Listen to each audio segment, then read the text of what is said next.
Bonjour, voici l'analyse technique en journalier pour le CAC 40 en ce qui concerne la journée du 6 août. Alors aujourd'hui, vendredi, donc nous avons eu une journée tout à fait improbable. C'est-à-dire que des volumes faibles ont entraîné de forts mouvements sur des annonces plutôt mitigées me semble-t-il. Les titres de l'emploi sont en contradiction avec les titres du chômage, ce qui semble un petit peu bizarre. Cependant, il faut quand même tenir compte des très bonnes informations concernant la Chine que je n'ai pas tenues et que j'aurais dû tenir compte. Donc ça, c'est une erreur de ma part.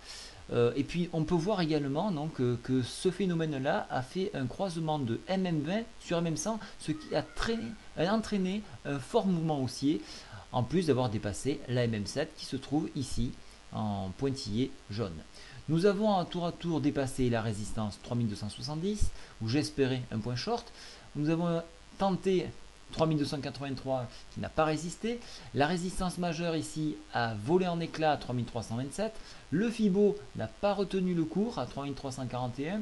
Et la médiane d'onde rouge a cédé à 3363 pour finir donc au plus haut ici à 3374. Alors cet avalement haussier est tel que rien ne semble arrêter l'indice parisien pour venir au contact du prochain Fibo, retracement de Fibonacci à 3401 points.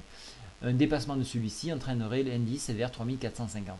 Là, on voit qu'on évolue en dehors de la Bollinger ici.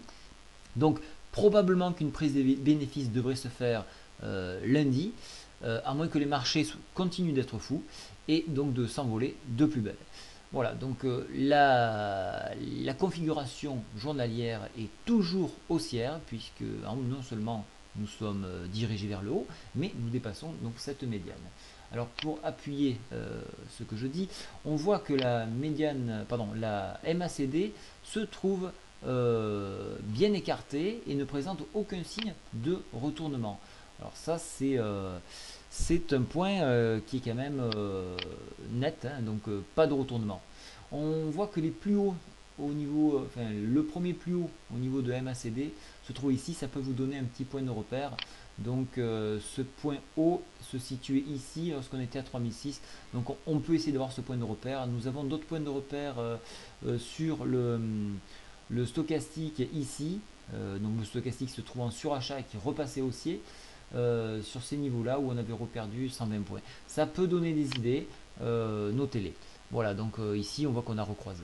Donc la tendance, que ce soit graphique ou technique, est résolument haussière. Voilà, donc je me suis bien trompé, donc je m'en excuse. C'est le manque de volatilité qui fait que le marché est difficile à tester.